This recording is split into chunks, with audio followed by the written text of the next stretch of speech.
Hello everybody, this is Ori007 here again. I'm gonna do the Batman Arkham City article from Gameinformer that came out about a month ago, and this is gonna be part 3. And the reason why part 3 got delayed was because well, it was gonna come out with part 1 and part 2, and then when I tried to upload it on YouTube, since I'm doing this from a webcam, my internet lost connection and I ended up losing the video, and I wasn't able to upload it onto YouTube. That's why it's a month delayed.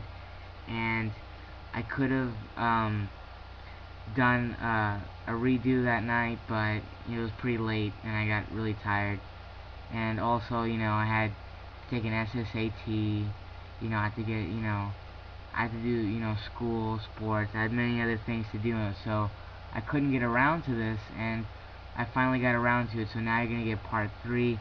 I apologize for the delay, and I'll finish this article up.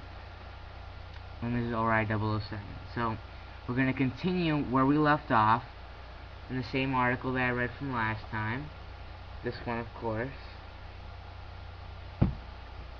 Batman Arkham City, the new game that comes out next year in November. So here we go. Crime and punishment. The next step is to trace the sniper shot back to its source.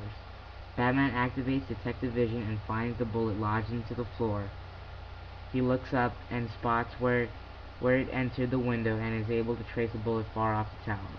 We have more complicated crimes scenes than the first game, Hill assures. As you go through, it gets more in-depth and complicated, and we actually have puzzles based on the 4 scenes as well. He climbs out the window he came in and hears a ruckus down below as a group of gang thugs gathered on the front door entreats Batman to come out and fight them. Ignoring them, he pulls out the line launcher, a gadget he didn't have access to late in the game last time, and uses it to zip toward the tower. When you're doing a sequel to a game like this, what we didn't want to do is have some sort of upgrade path, Hill says.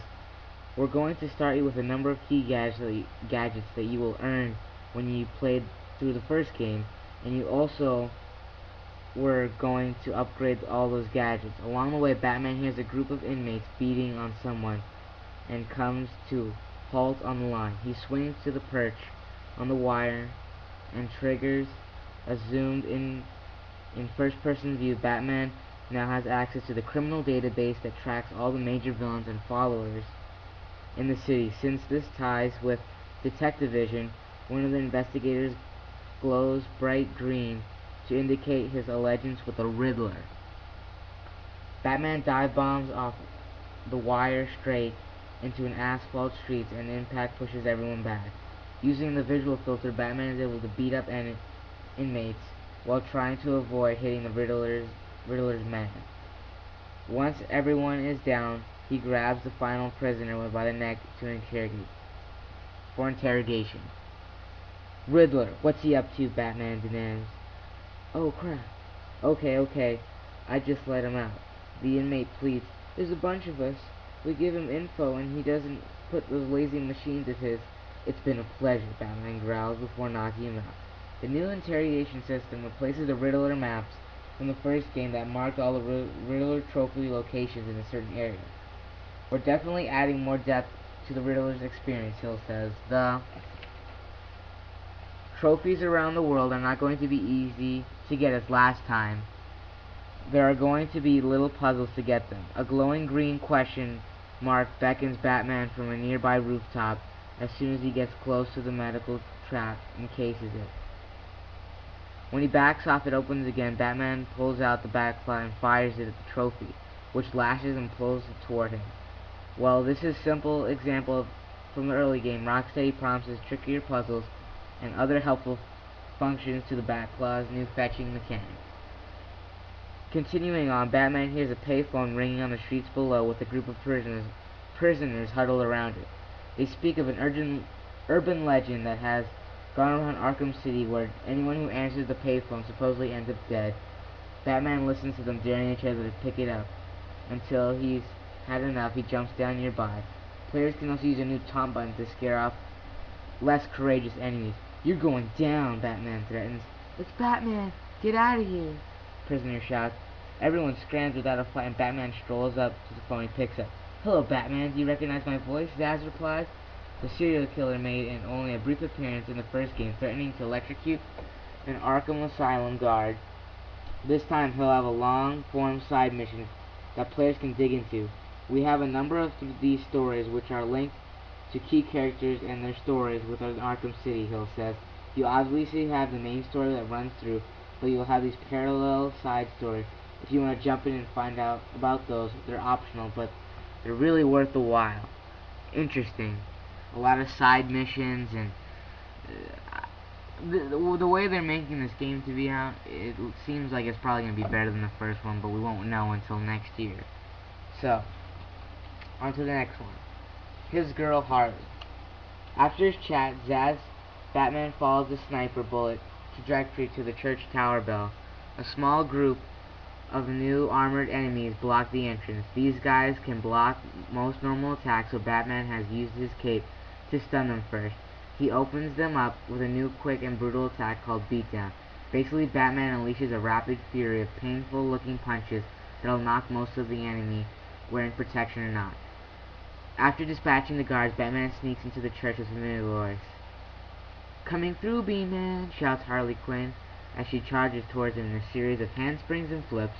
Much like the last time, Joker's girl tried this in Arkham Asylum, but Batman subsides her and tosses her aside. Let the lady go, Bat Freak, or the doctors all get a bullet in the head," warns one of the several machine gunner Joker members. The church has become a makeshift triage center that humanitarian aid workers have convinced Strange to allow him within the prison. "I think you should do whatever he says. It would be a shame to get blood all over my nice new outfit," she says. Instead of a nursing outfit, Harley now wears a red and black pants and matching Madras bearing top. Her face is painted scaled black to much more subtle degree, and she now has a Joker tattoo on her hips peeking out of her waistband. She circles around the Batman while explaining that she's keeping him away from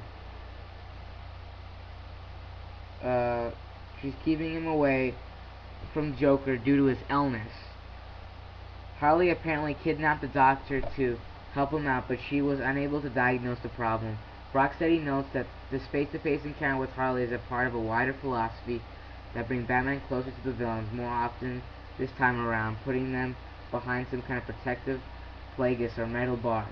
Harley slips out of the church, leaving the goons with guns to deal with Batman. At any time, players could go after these enemies. Rocksteady has put several lines of dialogue in those who want to just stand there and listen to these knuckleheads try to figure out what to do next.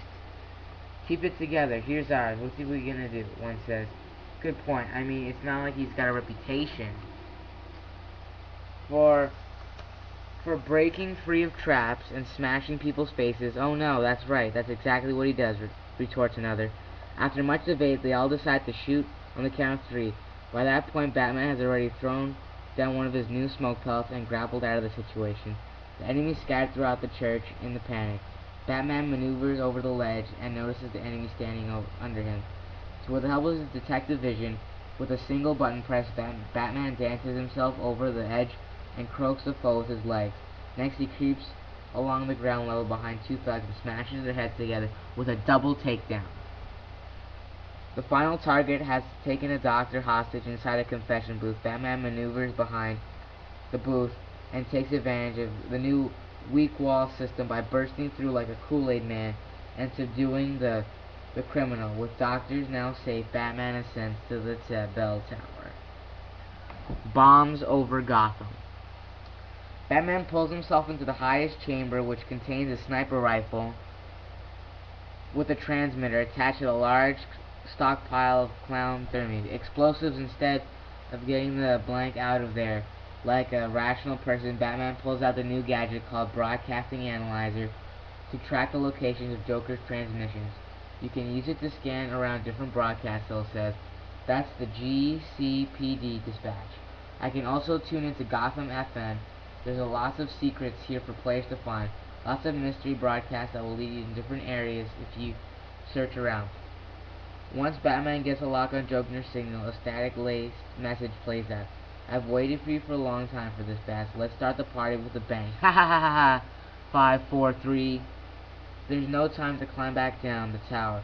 With a quick press of the button, Batman smashes through the nearest window, and the camera cuts outside the Arkham City skyline. His dark silhouette narrowly escapes the violent tower explosion. Plummeting to the ground below, Batman spreads his cape and soars upward towards the screen, and enveloping everything in blackness. Stalking the streets with a friend, gliding around Gotham and beating up criminals in co-op seems like it will be tremendous fun. Of course, Rocksteady wouldn't say anything about multiplayer at this time. However, Catwoman seems likely more a capable ally, and we did see a poster for a cancelled Flying Greystone show. Will Robin make his Arkham debut as a co-partner? A colorful cast. Rocksteady confirmed the return of 3 principal cast members in Arkham City: Kevin Conroy as the Batman, Mark Hamill as the Joker, and Aaron Stone as Harley Quinn. It's a mystery who will play Two-Face and Catwoman, though they'll always mind more actors from Batman, the animated series. Other characters we've seen or heard reference included Alfred Pennyworth, Jack Ryder, Aaron Cash, and Oracle Barbara Gordon.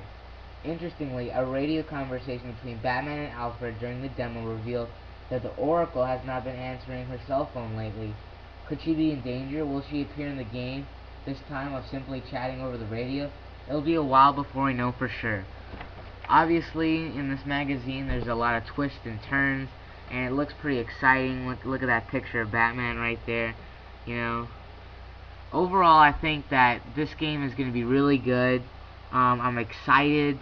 It's going to be out in November of 2011. I know that's a year from now, but I'm really excited that, you know, we're going to get another Batman game. It seems to me that this is going to be more of an open world game, and we're going to have a lot of side missions and a lot of exploring to do, so maybe better than the first one, but obviously the first one is the best right now. I mean, the first game, Arkham Asylum, I'm not taking anything away from that. That game deserves everything. That game was awesome. You know, it wasn't the perfect game, but I mean, it was a really good game, and I liked it a lot. So, this is Alright 007 for Arkham City. We finally got part 3 up. I know it took so long. I apologize. I had other things to do. And, hope to hear you guys again from YouTube. I might be doing a channel update pretty soon. And thank you for listening. Please comment, rate, and subscribe.